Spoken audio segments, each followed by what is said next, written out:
শরণার্থী আবু সাইদের আত্মত্যাগের কথা বলতে গিয়ে কান্না বিজড়িত হয়ে ওঠে ডক্টর ইউনূসের কণ্ঠ। He just faced the police. It's a close distance. He's aiming the gun at him. He just stands there shooting. So police actually shot him. And he's shaken a little bit. And they shot him again.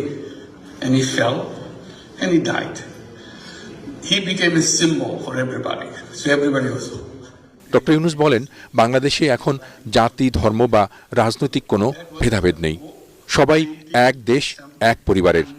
সবাই একসাথে নিজেদের দেশকে নিজেদের মতো করে গড়ে তুলছে।